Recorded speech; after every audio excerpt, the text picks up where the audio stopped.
کچھ چیزیں ایسی ہیں جن سے اللہ کی مدد آتی ہے، مدد ملتی ہے۔ ایک چیز ان میں سے ایسی ہے جس سے بہت مدد نازل ہوتی ہے، وہ ہے کہ جب رب آپ کو دے نا تو پھر آپ بھی اس کے رستے میں دیں، پھر مدد آتی ہے، پھر اور آتا ہے۔ بخاری مسلم میں حدیث ہے، یہ زیادہ ہی توجہ طلب امر ہے، اس پر آپ غور کریں گے۔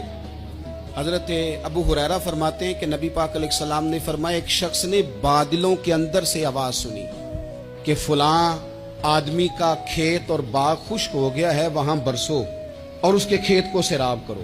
وہ بڑا حیران ہوا کہ بادل سے آواز آ رہی ہے۔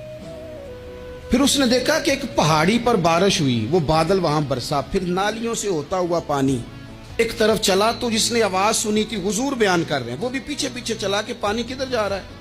اس نے جا کے دیکھا کہ ایک مقام پہ ایک باغ کو وہ پانی لگ رہا ہے اور ایک آدمی وہ پانی لگا رہا ہے۔ اس نے اس سے پوچھا تیرا نام کیا ہے؟ اس نے کہا کیوں؟ کہنے لگا بتا نا۔ اس نے نام بتایا تو کہنے لگا یہی تو وہ نام ہے جو میں نے بادلوں کے اندر سے سنا ہے کہ فلاں کے کھیت کو پانی دے دو۔ اس نے کہا یار تو کیا عمل کرتا ہے کہ اسپیشل تیرے لیے بارش برسے؟ یہ بخاری پڑھ رہا ہوں، سیاستہ سے حدیث عرض کر رہا ہوں۔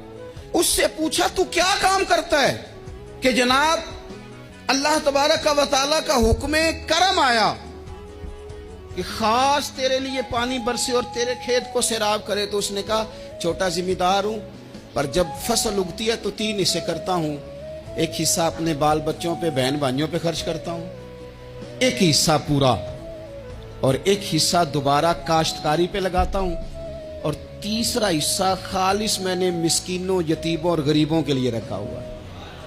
وہ جو تیسرا حصہ، اللہ کرے آپ سمجھیں، وہ رب کے بندوں پہ تیسرا حصہ خرچ کرتا ہے نا، تو کریم مالک نے فرمایا جہاں سے غریب کا حصہ جاتا ہے وہ کھیت خشک نہیں رہنا چاہیے، وہ جہاں سے مسکین روٹی کھاتے ہیں وہ خشک نہ رہے، جہاں سے یتیموں کو کچھ آتا ہے کہیں اس کی فصل رہ نہ جائے۔ میں اور آپ بھی اگر اپنے مال میں مسکینوں، یتیموں، غریبوں کے حصے رکھ لیں گے تو فصلیں خشک نہیں رہیں گی، ان کے اندر تازگی آئے گی، نور آئے گا، کرم آئے گا، خاص کر خدا کی رحمت برسے گی۔